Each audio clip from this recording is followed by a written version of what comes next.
Hello there, Fierce Factor. So today's episode is a special one. This fierce guest is many things to me, a provider, a client, and a friend. And I have some mad respect for the business she and her husband and partner in crime, Dr. Jorge Castellanos, have built together in Orange County, California. While she's strikingly beautiful and outspoken about her convictions, Lauren's actually quite introverted, and you'll pick that up during the podcast as her humility often comes off as almost shyness. One of the things I admire the most about Lauren is her inquisitive, always striving to learn and get better attitude. She is widely known as one of the top injectors in Southern California. She's the CEO of a multiple location medical boutique, Omnia PL Facial Aesthetics. She's a trainer, a mentor, a wife, a mom of 2 girls, and 1 boy on the way. And Lauren talks in this episode about frustration she felt around the consumer perception of aesthetics and facial balancing, and how patients have really been misinformed by much of what is out there, and seen on social media. She shares some of her biggest lessons learned as she crossed the first $1 million milestone, and gives some insight into how choosing to focus on high-value activities and then creating boundaries around those activities in her business and life has really given her the ability to indulge in the things she cares the most about, while protecting her time, energy, and profits. If you are thinking about starting a business, scaling your business as a solopreneur, or expanding to multiple locations, this episode is absolutely for you. Without further ado, here's my chat with Lauren Timpe RN, aesthetic injector extraordinaire. Enjoy. Hi there, welcome to the Fierce Factor podcast. I'm your host, Kaylee Lindholm. And I think it's time for us women to shift the conversation in business and step into our feminine leadership to do the most iconic work the aesthetic industry has ever seen. Each week, I'll be bringing a powerful dose of strategy, sarcasm, solutions, and sass that will rev up your creativity and ignite your brilliance as you link arms with me along our shared path of personal and professional growth in 20 minutes or less. Let's go. Hello, Fierce Factor. Welcome to this amazing episode. I've been waiting and patiently awaiting this interview with my dear friend, client, colleague, and somebody who I have so much admiration for, Lauren Timpe. She's the owner, founder, and CEO extraordinaire of Omnia PL Facial Aesthetics in Orange County. Lauren, thanks so much for joining me today. So excited to see your beautiful face. Thank you so much, Kaylee. That introduction will give somebody a complex. Wow. Thank you so much. You're so funny. In the best way. No, they'll get the complex when they hear what you have accomplished over the past few years. But let's start off. I would love for, instead of everybody hearing me go on and on, right? You're here because you have such an incredible story. I would love for you to just introduce yourself and tell us a little bit about your journey and your business, Omnia PL. Okay. I am Lauren Timpe. I am the founder of Omnia PL. I co-own this really beautiful aesthetic space with my husband, Dr. Jorge Castellanos. I have been a nurse for over 11 years now, which is pretty crazy to say because I feel like some days I'm still just barely jumping into this really amazing profession that kind of fell on my lap. I've been in aesthetics now for almost 5 years, and that's flown by. So I guess it's really true what they say that time flies when you're having fun. Yeah. I out nursing. I actually wanted to be an OB-GYN nurse. I love women's health. And then at the time that I graduated from nursing school, there was a hiring freeze. So when I submitted my applications to nearby hospitals, Cedars-Sinai and Beverly Hills got back to me and they said, yeah, we'll hire you, but you're going to be a cardiac nurse. Hated cardiac. And I was like, no, but I suppose it was serendipitous since I'm now married to a cardiologist. Yeah. Now, did you guys meet then? Yes, we met on the unit over a code, actually. So very Grey's Anatomy. That is amazing. And if you ask for George's take on this, I'm just going to tell everyone right now, it is completely confabulated and not true. His version of the story, but it's funny to listen to. And yeah, we've been together since it was my first day in the ICU and it was his last day. So we happened to just cross paths. And I did cardiac intensive care with Cedars for 6.5 years. I climbed the ladder there pretty quickly. I was a part of their quite a few administrative councils. I was a charge nurse. I was being groomed for a management position, which I felt like at the time I was really interested in because I was very curious about administration. And then George and I got married and he was offered an attending position at Hoag in Newport Beach. And so we chose to relocate from LA, which was also beneficial since I was pregnant with my first daughter and all my family's back in OC. So for me, it was a homecoming to come back. Nice. Yeah. After my first daughter, I went back to the bedside again. And after my second daughter, I said, I don't want to do this. I don't like being gone for 13-hour shifts. I want something that's going to give me a little bit more flexible. I've always had an entrepreneurial, I think the creativity there and just wanting for something a little bit more, just to push myself, to challenge myself. My dad, the challenge. Yes, because I know you. Yeah. Yeah. And had his own company for a long time. And so I thought, well, I had gotten exposed to skincare when I was up in Los Angeles by a really good friend of mine and actually had a chance to work with world-renowned plastic surgeon up there for a little bit, which gave me a really positive exposure to aesthetics. I remember one day saying to George, I think I want to go into skin. And George is equally as entrepreneurial and loves a challenge. So we went for it. Yeah. That's amazing. So then you started, so when you say you went for it, then what happened? So you started a concierge style of business. So what was that like? Yeah, concierge I had a lot of feedback that was very positive about it because it was novel. And then I had a lot of feedback, I would say an equal amount of feedback that was very negative because people thought that it was, essentially like it was unclean of me to be offering these treatments in home. And I remember quite a few physician colleagues being like, what are you thinking? And the world of aesthetics just gets smaller and smaller the longer you're in it. It's like everyone you realize is either dabbling in this themselves or has had some type of experience in it or is trying to break through in it also. And the reason why I decided on concierge was because my mom is Vietnamese and in Vietnam, everything goes to your house. So when we go there on vacation and stay there. Interesting. Yeah, your food comes to your house. The nail lady comes to your house. The hairdresser comes to your house. And that's just normal lifestyle and very convenient. So I thought after having 2 kids, I'm thinking how I can barely even get out to get my nails done. How does someone go get their Botox or their facials or what have you? And so that's where the idea came from, essentially. And I built my business from the ground up, mostly just referrals, still is referrals, but I have a very family. And I did solely concierge for 1.5 years before I opened the beauty bar on 6th with my sister in the Inland Empire. That was really her space and I rented a room from her. Then I was switching over and doing half concierge and half time there in Norco, which is North Corona, in that room. And then George really pushed me to open Orange County. And so then you go to one of the hottest spots, a really chic, trendy. So for those of you who don't know, Southern California, it's a border of pretty much the biggest airport, also private airport there in Orange County, nicest mall, outdoor shopping, bordering Newport Beach, coastal, just a really beautiful location.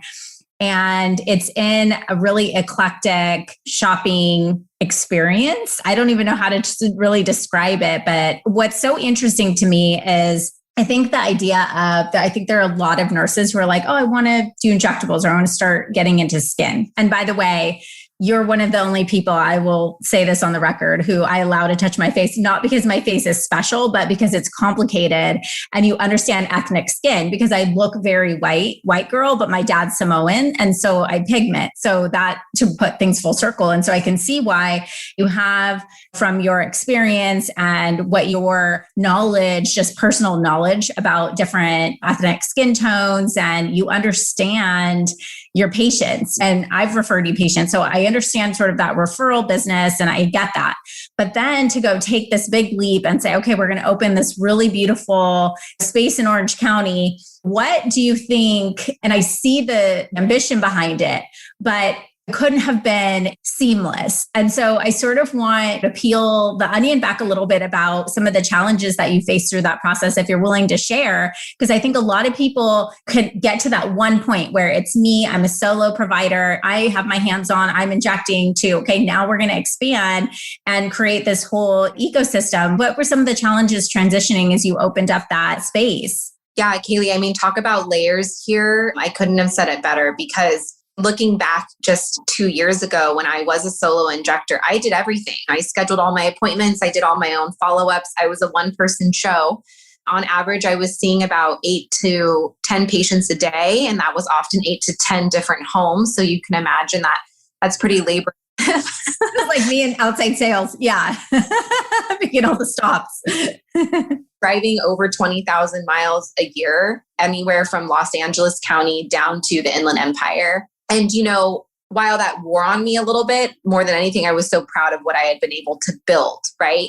And what I liked feeling was this community that I had built around Omnia PL. And when people said Omnia PL, it was like a known fact that they were going to get a quality service, and that I really pushed in my branding very early this need for there to be a hyper awareness of skincare, and skincare for all ethnicities. Since I'm a mixed background, half Vietnamese, half white, my skin got mistreated and misdiagnosed so much in my early 20s when I myself had contracted melasma.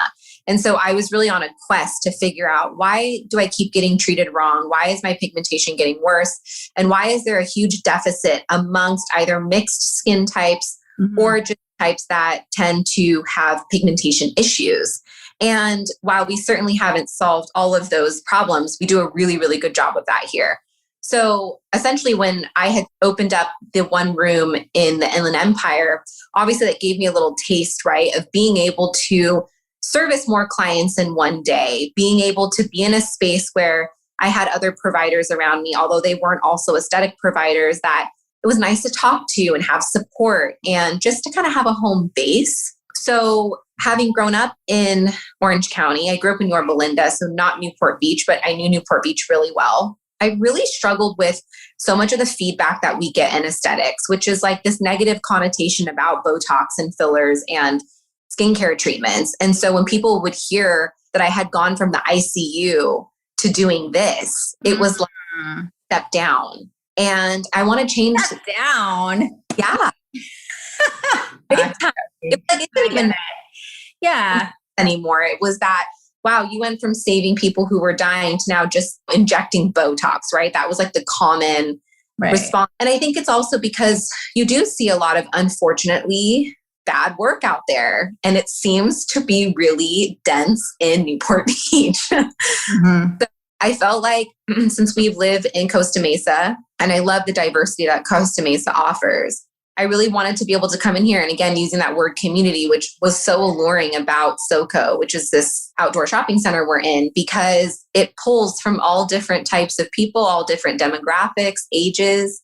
And that's a part of our mission statement, is to try to modernize and change the kind of archaic thought process about what injectables are and what they do.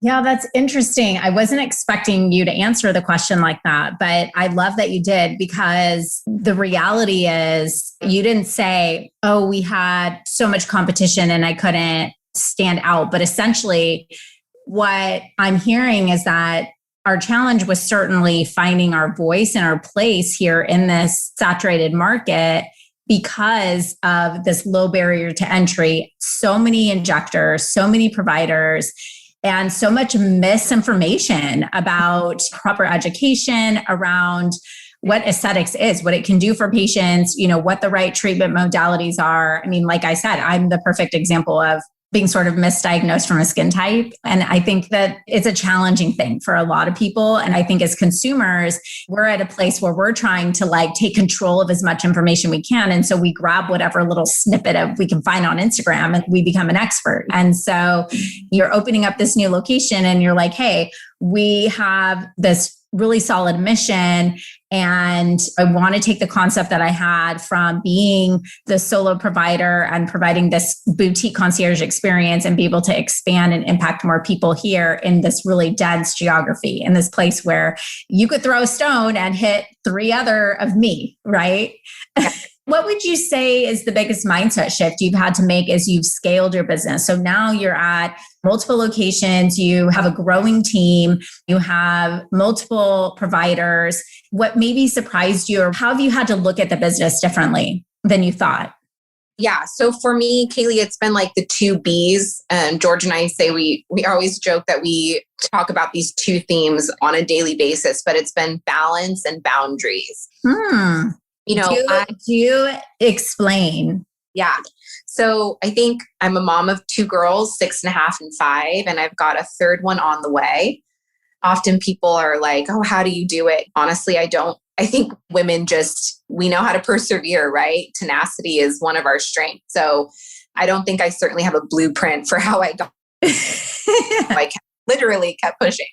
I have really struggled finding when and when not to switch my hats. So when I need to be a mom, being a mom, and when I need to be a business owner, be a business owner. And then when I need to just be an injector, just be an injector, right? Because I'm switching between all of those really often. So that's balance. Boundaries, as we've grown, has been increasingly harder and something that I have to modify and have a lot of introspection about on a weekly basis, because it seems like every week, a new challenge comes up with this. You know, a client will present you with a different dialogue that you've never had before.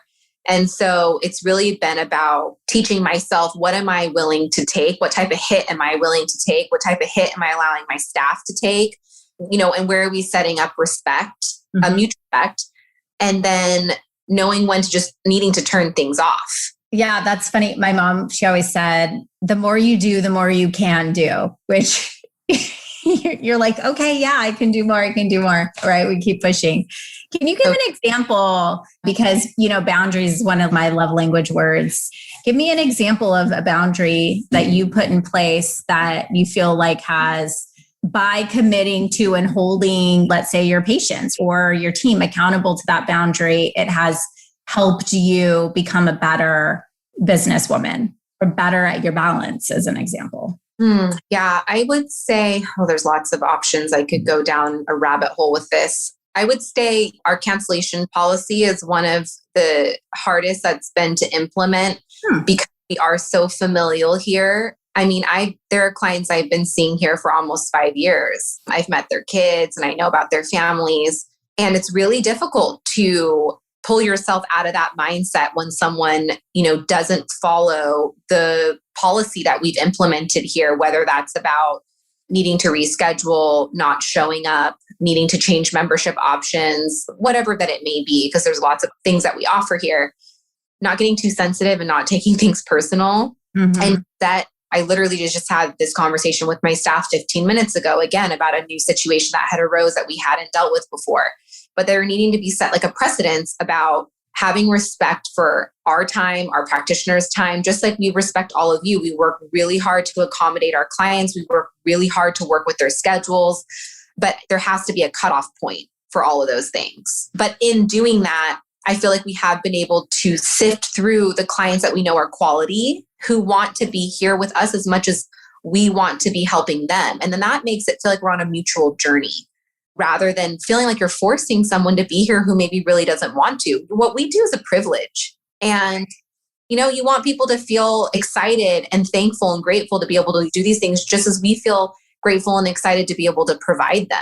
Yeah, it's so interesting because this is such a tough one, but it's almost like once you start to set a boundary, call it a policy, and you actually hold firm and you're disciplined with yourself and your team to that, and then you start to see it shake out in a really positive way, you sort of start to develop this, I don't want to say callous because I feel like that could be a negative word, but you develop really an aptitude and a strength for the commitments then. Like you start to trust yourself more.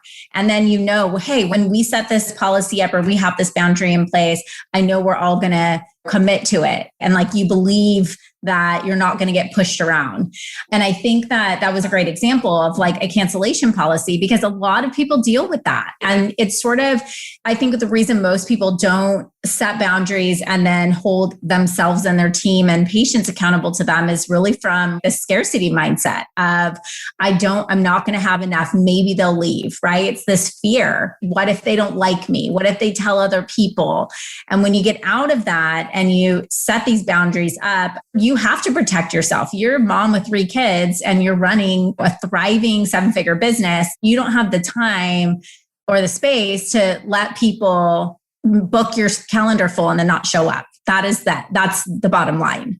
Absolutely. And I think, Kaylee, for me, when I started out being a solo provider, so many of these instances I went through on my own. George and I were just figuring them out on a case-by-case basis. And thank God I have him, because his experience and really just a lot of George's like gut reaction to things that he just kind of has like an innate, I feel like, just pulse on this type of stuff helped me get through a lot of it. But now I'm able to share that knowledge with my team, and I'm teaching my young injectors who are only a year and a half into the business.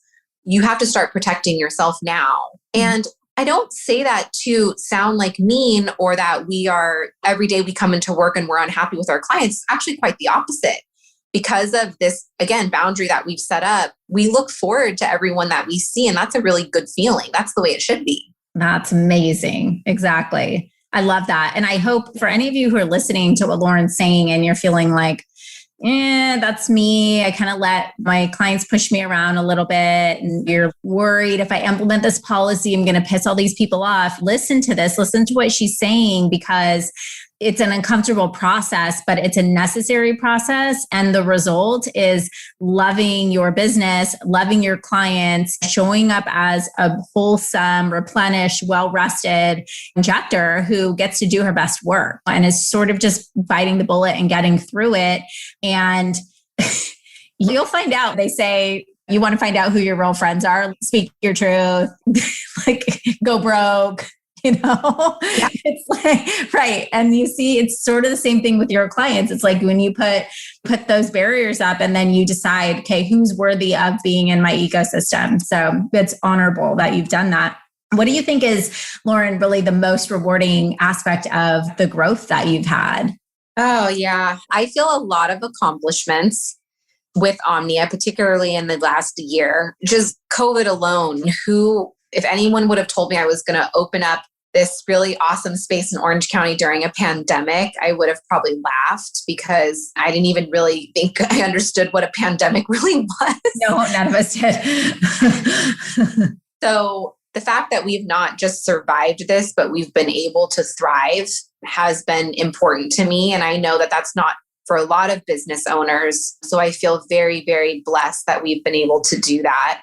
I think at the top of my list has been building this community, which I touched on before, of clients that feel safe to come here, knowing that, one, it's very inclusive. We've had patients literally come from other med spas who have said, Lauren, nobody in there looked like me. If they didn't look like me, if they didn't have the color of my skin, how could they take care of me?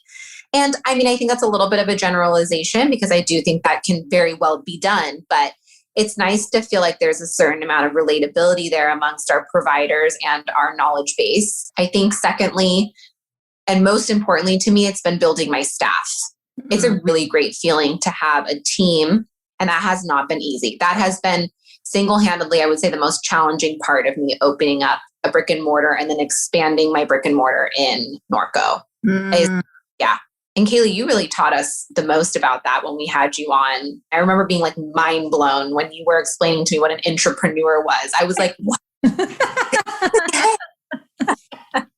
You mean there's not employees? What do you mean? I mean, it was just like, all right. Yeah. Well, it's funny because someone sent me a note recently.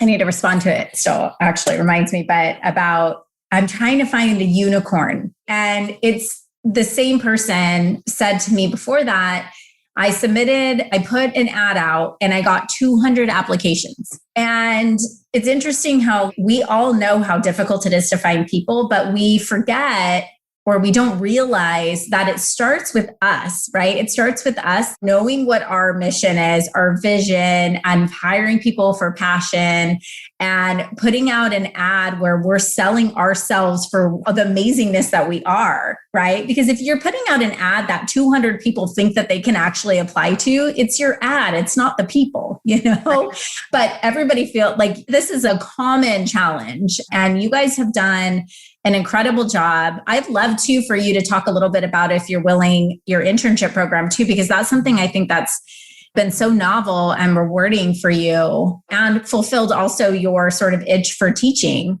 Yeah. I mean, Kaylee, you and I have had a lot of side conversations about this and this huge influx. It feels like particularly lately for me, I think it was for a lot of the bedside nurses who dealt with this extremely difficult time during COVID.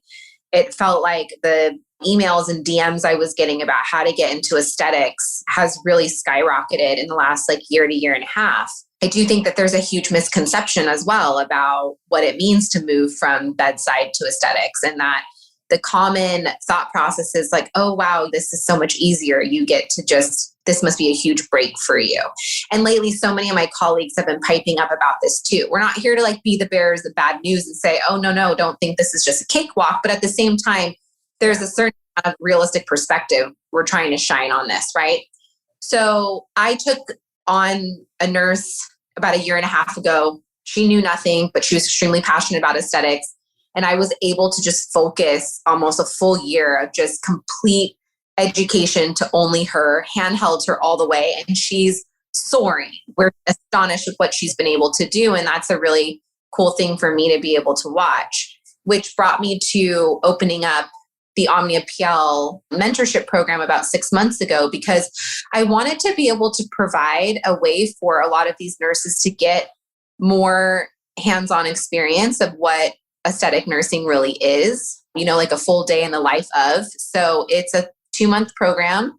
They come in, it's complimentary. I don't charge a fee for this. They are privy to, everything that we do in the office. It's 2 days a week, and they are generally 8 to 10 hour days. And while they're here, they get to be a part of any type of larger trainings that we do, whether that's with one of the companies that we have or a private training that we've hired. So it really gets to let them see everything, the good, bad, the ugly. Out of the 5 mentees I've had so far, 2 of them I hired because I got to see them work in this space, which was awesome. And the other 3 were like, I don't know what I was thinking, which is interesting. Yeah. But what I love about your vision, you're not like, oh, I can't find this person. I need a unicorn. You're planning for your future. You hired, want to call her intern, but right, a mentee, right? I guess you're calling her a year and a half she spent, right? Learning, earning, modeling, implementing, right? And so it's sort of setting the expectation that, look, you're not going to go to a training course and be able to do this job. This is dynamic. There's the relationship with the patient. There's the experience. There's so much around just besides the injecting. And obviously, whether you're running a business or not, just the approach with the patient, the consultation, all of that. But it's like building a pipeline really for aesthetic injectors, and obviously putting the time in that you don't really have, but knowing that this is also an investment for you in identifying if there's talent out there that can be trained to do it your way and really create these little mini-me's, these little mini-me Laurens. Yeah. That the world needs more Lauren. Yeah, I mean, it's really rewarding to be able to offer this. I definitely experienced some imposter syndrome in the beginning. Can I do this? Am I ready for this? And then I am really ready for this. And I feel really good about what I'm able to give back. And that's a huge boost of confidence that I continue to need, right? As business owners, sometimes that gets pushed to the back because we're worrying about everyone else and everything else. And it's like, wait, I always consider myself a student. So I always want to keep learning and being better. And when I'm forced to teach and educate, I get back into a little bit of that mindset as well. So it's been really wonderful to provide. That's awesome. So let's talk a little bit about your predictions for aesthetics. So we talked somewhat, I know you and I have had in our own private conversations offline about some of these things, including the booming demand in aesthetics in terms of patient demand for procedures, but also with that comes this sort of low barrier to entry, influx of practices getting in. What are some of the other things, like what are some of the predictions that you have for how our industry will evolve over the next 2 to 5 years? Yeah, I don't think, Kaylee, we're going to be able to, I think it's going to continue to boom. And you hear about when I meet with like my reps from Allergan or for Galderma, you'll hear about the projections of what they think it's going to be.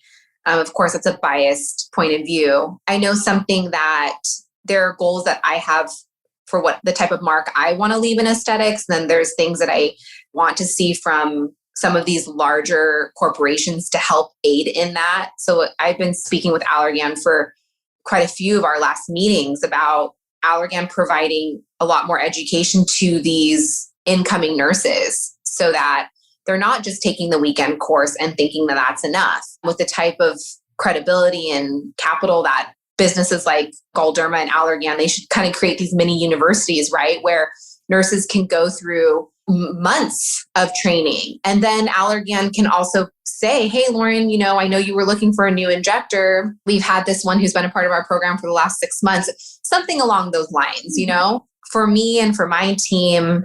And I know this is kind of tossed around all the time and really lightly. Not only do I want to continue to change the idea of what aesthetics is by really pushing and continuing to say no to the client that needs to hear no, or offering a modification to treatments that they haven't heard before. But I think it's actually mostly founded in education. I don't think there's enough education about preventative aesthetics. And I know that because I still get asked all the time, like, well, Lauren, what are you doing anything for? You're only 34, look at your skin. It looks like this, it looks like that. And I have to constantly break that down for my clients about, well, actually, I do Botox 3 or 4 times a year. And I really focus on collagen production with my skin via ABC and the topical treatments that we use at home. And I think if people understood bone reabsorption and volume loss and the way that our facial anatomy changes through the aging process, it would start to click with them more about why we think it's absolutely appropriate for someone in their late 20s to start doing things preventatively, namely focusing on skin health. So I think that that's, for us, a huge goal to continue in the future. Yeah, that's awesome and admirable. I mean, I remember the first time I got Botox, I didn't tell my friends, my family, anybody. No one was doing it. And I'm like, I felt like it was life-changing for me. And I was 28 and now it's like, 28, no big deal. Like, oh, you don't get Botox. It's like people can talk about it. But with that being said, it's that double-edged sword, right? Where it's so, widely available. It's sort of the knowledge of take control of that narrative for yourself. And I think to your point of the skin health, that's something that I think is very much overlooked. It's like our number one organ. Not like our largest organ. I'm like, am I maybe misspeaking? But yeah, right. And so why aren't we learning about that? It's unbelievable. So this has been amazing. I love your story, Lauren, and it's been so fun working with you and seeing how you've evolved and your confidence as a CEO. And anybody too, if you're listening to this and you're like, I want to know a really great provider to see in Southern California, go see Lauren and her team at Omnia PL. It's not only is she an amazing injector and provider, but she's also fun to be around and talk to. And it's a beautiful location there. So Lauren, how can listeners learn more about you, follow you on your IG and all of the things and get to know about your shrewd business as well? Yeah, I think our Instagram is really fun. We bring the authenticity there and we keep it entertaining for everyone while also very educational. I think our newsletters are a wonderful way too. So if people want to visit our website at omniapl.com and sign up for our monthly newsletters, that's a great way for us to connect as well. Awesome. So I'll link those up in the show notes for you. So if you're listening to this on your phone, you can scroll down and click and go follow Lauren and Omnia PL. It's OMNIAPIEL, Omnia PL, which means at home in your skin. Yeah, all things skin. I love that. Lauren, thanks so much. It's been such a pleasure. I appreciate you. Thank you so much, Kaylee. I had a great time. Thank you. I can't thank you enough, actually. Thanks. Thank you for joining me for this episode of The Fierce Factor. If you enjoyed the show, please make sure you subscribe so you can automatically get new shows every week. I'd also love it if you left us a review. And come join the conversation online. If you're an aesthetic industry owner, operator, or leader, please join my free Facebook group, The Tribe of Fierce Aesthetic Leaders, a community of ambitious, purpose-driven professionals who collaborate and share best practices for growth in business and life. I'm honored you tuned in.